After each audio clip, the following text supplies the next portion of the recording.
Life is tough. That's a given. When you stand up, you're going to be shoved back down. When you're down, you're going to be stepped on. My advice to you doesn't come with a lot of bells and whistles. It's no secret. You'll fall down, you'll stumble, you'll get pushed, you'll land square on your face. But every time that happens, you get back on your feet. You get up just as fast as you can, no matter how many times you need to do it. Remember this: success has been and continues to be defined as getting up one more time than you've been knocked down. If experience has taught me anything, it's that nothing is free and living ain't easy. Life is hard, real hard, incredibly hard. You fail more often than you win. Nobody's handing you anything. It's up to you to puff up your chest, stretch your neck, and overcome all the difficult, the nasty, the mean, the unfair. You want more than you have now? Prove it. You want to be the very best there is? Get out there and earn it. Once you decide that, you will know where it is you want to be, and you won't stop pushing forward until you get there. That's how winners are made. At the end of the day, success is what we all want. Dream bigger. Live better than you ever have before. This is in you. You can do this. Do it for yourself. Prove it to yourself. All right, Jeremy, give me a recap of what we just did. We'll start with the leg extensions. Well, with the leg extensions, you want to avoid extending your leg completely all the way. That way your knees and the part of your bone that connects to your calf aren't twisting together and locking. You want to bring your extension just about to the point of locking your knee and not go any further. You want to bring it up as fast as you can and let it come down slowly in between 4 or 5 seconds to activate your muscle completely. Okay. You also want to make sure your knees are aligned with the joint of the machine and that the load is somewhere along the bottom of your ankle, but not too far down to your toes or anything. You don't want to increase that load too much or strain. You want to keep it right where you need to. How about the calf raise?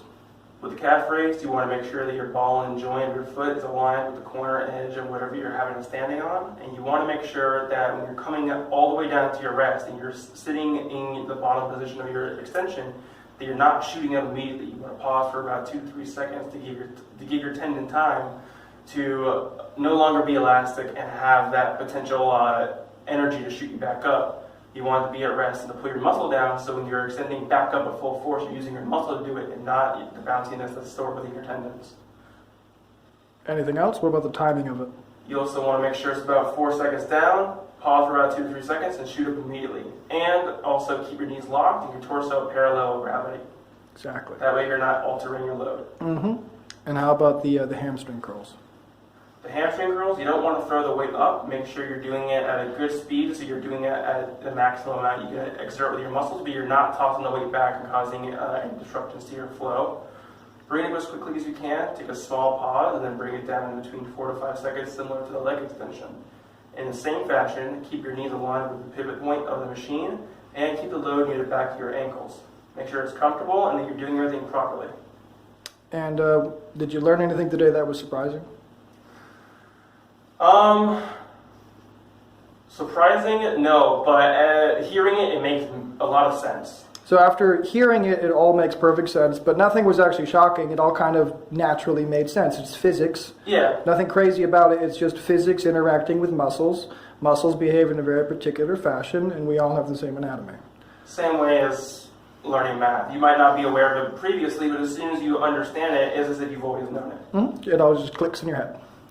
Well, anyways, that was your first lecture on the legs. So Thank you for doing that, Jeremy. Of course. One of the things I tell young men, well, and young women as well, but the young men really need to hear this more, I think, is that you should be a monster.